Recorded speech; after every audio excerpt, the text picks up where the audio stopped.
Welcome back नाज़रीन। Programme में break से पहले भी गुफ्तगू का सिलसिला जारी था। अली अमीन गंडापुर जो KPK के वज़ीर आला हैं और मोहसिन नकवी वज़ीर दाखिला, इनकी जानिब से जो स्टेटमेंट्स दिए गए, दोनों के स्टेटमेंट के हवाले से हमने प्रोग्राम के पहले हिस्से में गुफ्तगू की और अब जो गुफ्तगू करने वाले हैं वो तहरीक इंसाफ की, जो एक बार फिर से तहरीक शुरू होने वाली है। 5 अगस्त की डेट दी गई है, उसके हवाले से प्रोग्राम में गुफ्तगू का सिलसिला जारी रहेगा। और ख़ास तौर पर यह भी एक खबर ज़ेर गर्दिश है कि बानी PTI के जो बेटे हैं कासिम और सुलेमान, उनके पाकिस्तान आने के हवाले से खबरें एक बार फिर से दम तोड़ती हुई नजर आ रही हैं और खबरें ये सामने आ रही हैं कि जमाइमा गोल्डस्मिथ ने उनको एक बार फिर से अमेरिका से वापस लंदन बुलवा लिया है ताकि उनकी जो सेफ्टी है और सिक्योरिटी है उसको यकीनी बनाया जा सके। हमारे साथ मौजूद हैं अब्दुल्ला हमीद गुल साहब, चेयरमैन तहरीक जवानान पाकिस्तान के चेयरमैन हैं ऑब्वियसली, और डॉक्टर सईद इलाही साहब तज्जियाकार हैं, हमारे साथ दोनों मौजूद हैं। सबसे पहले अब्दुल्ला साहब, इस टॉपिक पर आपसे ये बात करना चाहूंगी कि हमने देखा कि कासिम और सुलेमान ने अमेरिका में बहुत अहम मुलाकातें भी की और जिन कांग्रेस के अरकान से उन्होंने मुलाकातें की वो ज्यादातर एंटी पाकिस्तान थे। आप इन मुलाकातों को किस तरह देखते हैं? आप समझते हैं कि पाकिस्तान की साख इन मुलाकातों से मुतासिर नहीं होगी और ये मुलाकातें बिल्कुल ठीक थी अपने वालिद की रिहाई के लिए? देखिए, पहली बात यह है कि ये मुलाकातें जो हैं वो हुई कैसे हैं। जैक गोल्डस्मिथ जो कि उनके मामू हैं और एक मशहूर पाकिस्तान के खिलाफ और यहूदियों के जो है खासुल खास जो है वो मौजूद हैं। पूरी दुनिया ने मजम्मत जब इसराइल की तो वाहिद वो शख्सियत थे जो ये कहते रहे कि नहीं, इसराइल तो उनके साथ बड़ा जुल्म हो रहा है, हमास वाले जुल्म कर रहे हैं, फलस्तीन वाले जुल्म कर रहे हैं। ये वो जैक गोल्डस्मिथ हैं जिनका ताल्लुक जो है रॉथस्चाइल्ड फैमिली के साथ है, जो दुनिया के अमीर कबीर लोग हैं और अमेरिका के अंदर मुकीम हैं और वहां जितनी भी यहूदी लॉबी है उसके जो है वो बड़े करते धरते हैं। अब वो रॉथस्चाइल्ड फैमिली के जरिए अब जितने भी वो सेनेटर्स से और जितने भी कांग्रेसमैन से उनकी मुलाकातें हुई दोनों भाइयों की, वो तमाम के तमाम वो लोग हैं जो आपको वही नजर आएंगे जो एक वक्त में PTI के लिए लॉबी कर रहे थे और ये वही लोग थे जो इसराइल के हवाले से इंतहाई सरगर्म रहे। और इसराइल के ये जिसको कहते हैं ना कि ब्लू आइड लोग हैं, ये वो लोग हैं जो इसराइल के लिए अमेरिका में बैठ के जो है वो लॉबी करते हैं, उनके लिए तमाम ताने बाने बुनते हैं। अब उन लोगों से मुलाकात करके पाकिस्तान में क्या हासिल करना चाहते हैं? मैं पहले भी आप ही के टीवी पे ये मुतअद्दद बार गुजारिश कर चुका दोनों बातों पे। पहली बात यह है कि इमरान खान की रिहाई जो है वो बाहर बैरूनी प्रेशर से नहीं मुमकिन होगी। उसकी सबसे बड़ी वजह यह है कि 365 अरकान कांग्रेस जो है उन्होंने बकायदा एक रेजोल्यूशन पास किया अमेरिका के अंदर और बाइडन इंतजामिया के दौर में 2024 में वो पाकिस्तान को भिजवाया और कहा कि जी उनकी रिलीज हो जाना चाहिए। उसके ऊपर पाकिस्तान ने टस से मस नहीं हुआ और उसको हवा में उड़ा दिया। उसके बाद उन्होंने कहा कि जी अभी डोनाल्ड ट्रंप आएंगे और उसके बाद इमरान खान रिहा हो जाएंगे, वो भी नहीं हो सका। अब जो है वो उन्होंने कुछ तो हिलजुल करनी है। बुनियादी तौर पे तहरीक इंसाफ, चाहे वो मामला हो एहतजाज का, मैं ये भी कह चुका कि ये एहतजाज नहीं होगा। उसकी वजह यह है कि मौसम बरसात का है, बारिशें हैं, जमीन का मसला है, सैलाब आए में है, अवाम उनके साथ नहीं है। खुद छोड़ देना पंजाब में जलसा जो है वो मीनारे पाकिस्तान में करना, मैं तो सिर्फ ये कह रहा हूं कि क्या शवाबी में जब जलसा हुआ था तो उस टाइम पे जुनेद अकबर ने, आपको याद है कि आड़े हाथों लिया था PTI खैबर पख्तूनख्वा की क्यादत को, जिसमें अली अमीन गंडापुर साहब नाराज भी हो गए थे। और आपको याद होगा कि वो खुद वहां बंदे निकालने में कामयाब नहीं हुए। पंजाब में आके क्या निकालेंगे? पंजाब के लोग बेवकूफ नहीं है। अभी जो जरताज गुल गई और उनका जिस तरह मुरीद के अंदर 32 लोगों ने गिन के 32, मैं ये सिर्फ वैसे नहीं कह रहा, ये गिन के जो 32 लोग थे वो वहां खड़े थे।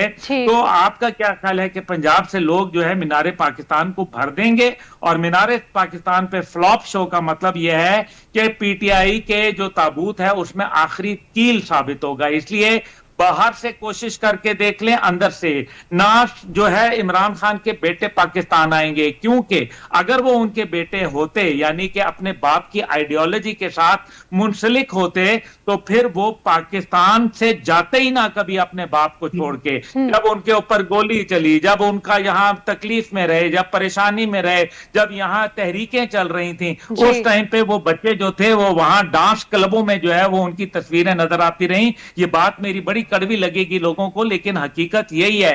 टेहरियान को बुला लेना पाकिस्तान, क्यों नहीं बुला लेते? वो तो बनी बनाई इमरान खान की शक्ल है। अल्लाह ने भी ऐसा इंसाफ किया है कि वो बनी बनाई जो है वो शक्ल इमरान खान की है। लेकिन मसला यहाँ ये है कि ये पाकिस्तान के 9 मई के वाकयात करें, लोगों के दिलों में अब इनका जो कदर है वो कम हो गई है। फिर जो चोर चोर कहते थे लोगों को, वो खुद पता चला कि घड़ी चोरी के इल्जाम में जो है, और फिर निकाह के हवाले से जो उनका आपको मालूम ही है बुशरा बीबी का जो मामला है, उसके ऊपर बाकायदा अदालत ने इनको मुजरिम करार दिया है।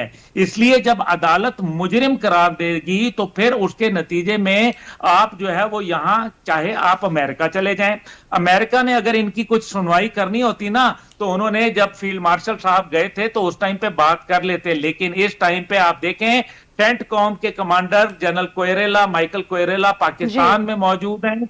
ये अगर पाकिस्तान का ताल्लुक अमेरिका के साथ हमारी अफवाज का चल रहा है, क्या अमेरिका कभी चाहेगा कि 9 मई के वाकयात जो कि बाकायदा अफवाज पाकिस्तान पर हमला थे और उसके बाद पाकिस्तान का अमेरिका के साथ ताल्लुक इस वक्त बेहतर हो रहा है? सर आपकी बात बिल्कुल ठीक है। डॉक्टर सईद इलाही साहब, आपसे ये जानना चाहूंगी, ये जो रिचर्ड गर्नैल और ब्रेट शर्मैन जिन लोगों से बानी पीटीआई के बेटों ने मुलाकातें की, इन्होंने तो बाकायदा तौर पर फील्ड मार्शल आसिम मुनीर साहब जो हैं उनके अमेरिका जाने पर करारदाद मूव की थी, और ये खिलाफ थे कि पाकिस्तान का कोई भी इतना हाई प्रोफाइल शख्सियत अमेरिका में ना आए। आप इस हवाले से क्या समझते हैं? पाकिस्तान को कॉन्स्टेंटली बानी पीटीआई के बेटों की जानिब से इस तरह का इमेज इंटरनेशनल लेवल पर उजागर किया जा रहा है, आप नहीं समझते कि बानी पीटीआई को खुद अपने बेटों को समझाना चाहिए इस तमाम तरह सूरत हाल के हवाले से? देखें, ये भी कोई नई बात नहीं है, क्योंकि पिछले कई बरस से पीटीआई के वो लोग जो यूके में, यूएसए में बैठे हुए हैं और फंडिंग कर रहे हैं, लॉबिस्ट फर्म्स हायर की हुई हैं, उसमें अक्सर लोग एंटी पाकिस्तान हैं। और उसमें जो लोग चंदा देते हैं उनका भी ओरिजिन पाकिस्तान दुश्मन ममालिक में भी मौजूद है। तो पहली बात तो ये है कि इस तरह के कांग्रेसमैन जो हैं, ये इनको आप वहां पे पाकिस्तान के बाहर जितने मुल्क हैं उसमें कांग्रेस के लोग या पार्लियामेंट के लोग, उन पे भी बाकायदा लॉबिंग और फंडिंग कंपनियां होती हैं, जो बाकायदा लॉबिस्ट कंपनियां वो फंडिंग करके उन्हें आमादा करती हैं और अपने एजेंडे पर अमल पैरा करती हैं। और दूसरा, आपने जब ये कहा कि ये बात हुई, देखिए इस वक्त दुनिया में फील्ड मार्शल का डंका बज रहा है। ये अल्लाह की देन है कि इस वक्त अल्लाह ताला ने पाकिस्तान को फतह दी। पाकिस्तान की टेक्नोलॉजी, पाकिस्तान की एयरफोर्स, पाकिस्तान की आर्मी ने अपनी बर्तरी साबित की। ये सब अल्लाह का करम है। वो तमाम लोग जो पाकिस्तान को एक कमजोर और गरीब मुल्क समझ रहे थे, उन्हें अंदाजा हुआ कि ये गलतफहमी है। पाकिस्तान अल्लाह के करम से एक कुव्वत है, एक ताकत है, एटमी ताकत है, जिसको हिलाना या नुकसान पहुंचाना कोई आसान काम नहीं है। तो इस वक्त अल्लाह ताला ने ये सेहरा हमारे फील्ड मार्शल के नाम पे बांध दिया। तो इस वक्त फील्ड मार्शल जहां जा रहे हैं, अब चाइना गए हैं, वहां उनका बेहतरीन इस्तकबाल हुआ है। अमेरिका में पहली दफा अमेरिका की तारीख में अमेरिकी सदर ने उन्हें शाही लंच दिया, खाना खिलाया और उनसे गप लगाई और उनकी तारीफ की। तो मैं ये समझता हूँ कि ये जितनी पाकिस्तान के खिलाफ साजिशें हैं, ये अल्लाह के फजल से दम तोड़ जाएंगी। और जितने लोग फंडिंग कर रहे हैं, पाकिस्तान के खिलाफ सोच रहे हैं, पॉलिसीज बना रहे हैं, हंगामा आराई कर रहे हैं, ये अपनी मौत खुद मर जाएंगे। और दूसरी बात मैं एक और बताना चाहता हूँ आपको कि देखें, इमरान खान साहब के जो बेटे हैं वो कभी पाकिस्तान नहीं आएंगे। जिस दिन आएंगे सिर्फ एक रात जेल में गुजारेंगे और सुबह वो पहली फ्लाइट पे माफी मांग के वापस चले जाएंगे। और तीसरी बात ये कि इमरान खान साहब को और उनके जो करीबी हवारी हैं, उनको ये बात अब समझ आ जानी चाहिए कि अगर उन्होंने पाकिस्तान में सियासत करनी है, रहना है, तो वहां पे आपको मुज़ाकरात करने होंगे, टेबल पे बैठना होगा, अपनी गलतियों का एतराफ करना होगा, सियासी अमल को आगे बढ़ाना होगा। फितना, फसाद, शरारत और इंतशार की जो सियासत है, उसका रिजल्ट कभी भी ये नहीं हो सकता कि हुकूमत, अस्करी इदारे उनको मान लें, उनको एक्सेप्ट कर लें। ये जितने कुछ जो मुख्तलिफ तरीके इस्तेमाल किए जा रहे हैं, जो मुख्तलिफ हरके इस्तेमाल किए जा रहे हैं, कभी झगड़ा, कभी जुलूस, कभी तबाही, कभी नुकसान, इंतशार, इससे ना मसला हल होगा, ना पीटीआई आगे बढ़ेगी। अगर पीटीआई ने अपने आप को एक सियासी कुव्वत बनाना है, आगे बढ़ना है, मुल्क की सियासत में रहना है, तो उन्हें इंतशार छोड़कर टेबल टॉक पे आना होगा, मुल्क की दूसरी पार्टियों से, हुकूमत से मुज़ाकरात करने होंगे। और जिस तरह दुनिया में होता है, इसी तरह मुज़ाकरात के जरिए वो कौमी धारे में शामिल हो सकते हैं। तो इस वक्त है कि वो तमाम अपने जो मनफी हरबे हैं वो छोड़ दें, मस्बत हरबे वो अख्तियार कर लें اور ملک کی ترقی میں اس عمل میں شریک ہو جائیں. اب پاکستان جس وقت بھارت سے برسر پیکار تھا تو اس وقت میں حیران تھا کہ ان کے لوگ پاکستان کے خلاف بات کر رہے تھے. یعنی آپ یہ دیکھیے کہ ان لوگوں کی ذہنی کیفیت جو ہے وہ کہاں تک جا چکی ہے. تو میں ابھی بھی رائے دوں گا جو تحریک انصاف کے چیئرمین ہیں ان کے قریبی لوگ کہ خدا را وہ جو یہ رستہ ہے یہ ختم کریں, امن و امان کی طرف آئیں, انتشار کی سیاست بند کریں, حکومتی دھارے میں شامل ہو جائیں. صحیح. عبداللہ صاحب, آج کا ہمارا جو لاسٹ ٹاپک ہے وہ کلائمیٹ چینج کے حوالے سے جو پاکستان میں اس وقت ہم خاص طور پر پنجاب میں تباہی دیکھ رہے ہیں بارشوں کی وجہ سے جو ہوئی ہے, اس حوالے سے آپ سے لاسٹلی بات کرنا چاہوں گی. آپ کیا سمجھتے ہیں پنجاب کی جو اس وقت صورتحال ہے, جو ہر طرف ہم سیلابی صورتحال دیکھ رہے ہیں, اس کا ذمہ دار آپ کس کو سمجھتے ہیں؟ کیا پنجاب کی جو حکومت ہے ان کے اتنے اقدامات نہیں تھے بارشوں سے پہلے کہ یہ حال ہمیں دیکھنے کو مل رہا ہے, یا پھر آپ نیچرل ڈیزاسٹر سمجھتے ہیں اس کو کہ ہر سال ہوتا ہے تو اٹس اوکے؟ دیکھیں جی, جہاں تک کلائمیٹ چینج ہے وہ پوری دنیا میں ہو رہا ہے. ساؤتھ کوریا کے اندر, چائنا کے اندر حد یہ ہے کہ ٹیکسس میں سیلاب آتا ہے, چھتوں کے اوپر سے گزر جاتا ہے. انڈیا کے اندر, بنگلہ دیش کے اندر, یعنی کہ کوئی بھی ملک جو ہے کلائمیٹ چینج کے حوالے سے جو ہے وہ بچا نہیں ہے. یورپ کے اندر ہوتا ہے تو رائن ریور جو ہے وہ ادھیڑ کے رکھ دیتا ہے. مقصد یہاں یہ ہے کہ ہر آدمی کو معلوم ہے کہ دنیا میں کلائمیٹ چینج ہو رہا ہے. کلائمیٹ منسٹری موجود ہے, باقاعدہ منسٹری فار کلائمیٹ چینج ہے, آپ کے باقاعدہ انوائرمنٹ کے اوپر جو ہے بہت زیادہ کام ہو رہا ہے, لیکن اس کے اوپر دنیا سے پیسہ بھی آ رہا ہے. سیدھی سی بات ہے, آپ تیار نہیں ہیں, آپ نے تیاری نہیں کی, آپ کا ہوم ورک نہیں ہے, چاہے وہ این ڈی ایم میں ہے چاہے وہ پی ڈی ایم میں ہے, یعنی کہ پروونشل ڈیزاسٹر مینجمنٹ اتھارٹیز ہیں یا نیشنل ڈیزاسٹر مینجمنٹ اتھارٹیز ہیں یا پھر آپ کا جو ہے وہ حکومت ہے. حکومت نے جب وہ کہتے ہیں نا کہ میرے قتل کے بعد اس نے جفا سے توبہ, جب گزر جاتا ہے, جب اتنا پانی کھڑا ہو جاتا ہے, سبزی منڈی لاہور کو دیکھ لیں آپ, ابھی راولپنڈی اسلام آباد کا دیکھ لیں, کون ہے ذمہ دار؟ حکومت اس لیے ذمہ دار ہے کیونکہ حکومت جو ہے ناجائز تجاوزات قائم ہونے دیتی ہے, ان سے جو ہے وہ پہلے پیسہ دے کے مکا کر لیتی ہے, اس کے بعد جو ہے وہ جو راستے ہوتے ہیں, دریاؤں کے راستے, ندی نالوں کے راستے, ان کے اوپر تعمیرات کرنے کی اجازت دے دیتی ہے. نتیجہ یہ ہوتا ہے کہ وہ نیرو ہو جاتے ہیں, مزید پریشر کے ساتھ پانی آتا ہے اور ادھیڑ کے رکھ دیتا ہے سارا. ابھی آپ ڈی ایچ اے کو دیکھ لیں, بیریا کو دیکھ لیں, پنڈی کے اندر کیا ہوا, ابھی وہ کرنل صاحب کا کتنا افسوسناک واقعہ ہے, اور اسی طرح درجنوں اور واقعات ہیں.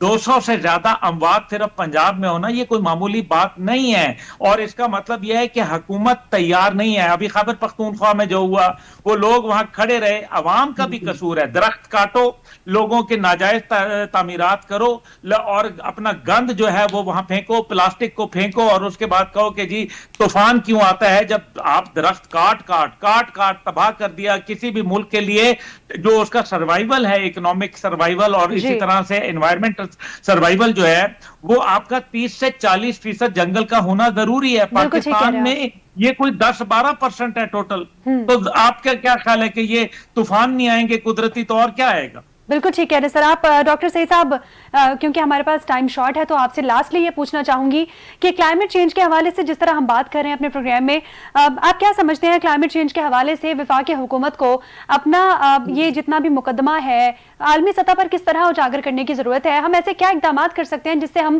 نیکسٹ ایئر اس تمام تر حادثات سے بچ سکیں؟ دیکھیں, آپ نے ابھی بات کی ہے کلائمیٹ چینج کی, اس کے ساتھ اس سے بڑا مسئلہ جو ذکر کیا عبداللہ بھائی نے وہ ہے اربن ڈیزاسٹر. کہ ہم نے کلائمیٹ چینج کے ساتھ ساتھ جو اربن ڈیزاسٹر ہے, شہروں کی تباہی ہے, وہ اپنے ہاتھوں سے ہم اپنی قبریں کھود رہے ہیں, اور بڑے بڑے ٹائکون جو ملک سے فرار ہو گئے وہ اس ملک کی زمینیں بیچ کے تباہ و برباد کر گئے ہیں. سب سے پہلے تو ان کا احتساب ہونا چاہیے کہ اس کے بعد باتیں کرنا تو آسان ہے, اور پریپیئرڈنس بہت ضروری ہے. دنیا میں یہ فارمولا ہے کہ اگر آپ پریپیئرڈنس پہ $1 خرچ کریں گے تو ڈیزاسٹر کے بعد وہ $10 ہو جائیں گے. اور حکومت کی ذمہ داری یہ ہے کہ دنیا میں کلائمیٹ چینج کے لیے, اربن ڈیزاسٹر کے لیے, انوائرمنٹل چینجز کے لیے بے تحاشا فنڈز ہیں. ہمیں اپنا کیس پیش کرنا چاہیے. ہم پہ جو گزری ہے اور ہمارے ساتھ جو ہو رہا ہے اس کی اصل تصویر شکل دکھا کر, ان کے ماہرین کو بلا کر ان کو اس میں شریک کرنا چاہیے. اور پاکستان میں یہ ہو رہا ہے کہ ہر چیز کا حل ایک ہی بندے کے پاس ہے, اور وہ ہے بیوروکریسی. وہ کہتے ہیں jack of all master of none. اس کے بجائے آپ جو ماہرین ہیں پاکستان میں موجود, دنیا کے بیرون ملک پاکستانی, ان کو بلائیے, ان کو شریک مشورہ کیجئے, ان سے پوچھیں کہ disaster management, climate change, urban disaster, ان کو کیسے روک تھام کی جائے, اس میں فنڈنگ کیسے کی جائے. یہ آخری طریقہ ہے. یقیناً ہمیں اس طرح کرنا چاہیے, اور تمام تر معاملات اگر ہم انٹرنیشنل لیول پر اٹھاتے ہیں تو ہمیں خود بھی ہماری ذمہ داری بنتی ہے کچھ کہ معاملات کو ہم حل کر سکیں. بہت شکریہ ڈاکٹر سعید الہی صاحب اور ساتھ ہی عبداللہ حمید گل صاحب, دونوں معزز مہمان ہمارے پروگرام میں موجود تھے اور دونوں نے اپنے تجزیے پیش کیے. ناظرین, ایک جانب تو ہم دیکھ رہے ہیں کہ پنجاب کی سیلابی صورتحال میں تبدیل ہو چکی ہے. حکومت کی جانب سے بہت بڑے بڑے وعدے اور دعوے کیے گئے بارشوں سے پہلے کہ ہم بھرپور طریقے سے تیار ہیں اور ہمارا عملہ بھی متحرک ہے, لیکن جیسے ہی بارشیں اسٹارٹ ہوئی تو حکومت مکمل طور پر ہمیں ناکام دکھائی دی. اور ساتھ ہی کلائمیٹ چینج نے پاکستان کو بہت بری طرح متاثر بھی کیا ہوا ہے اس وقت. اور اگر پی ٹی آئی کی بات کریں اسپیسیفکلی تو پی ٹی آئی کی جانب سے 5 اگست کو اپنی تحریک کا آغاز کرنے کے حوالے سے تیاریاں کی جا رہی ہیں. حکومت بھی بھرپور طریقے سے تیار نظر آتی ہے ہمیں, اور حکومت کی جانب سے یہ سٹیٹمنٹس دیے جا رہے ہیں کہ اگر تحریک انصاف سڑکوں پر نکلے گی تو ہم بھرپور طریقے سے آنی ہاتھوں سے نمٹیں گے. تو ناظرین, پروگرام کا وقت اپنے اختتام کو پہنچا. مجھے اور میری پوری ٹیم کو اجازت دیجیے. اللہ حافظ.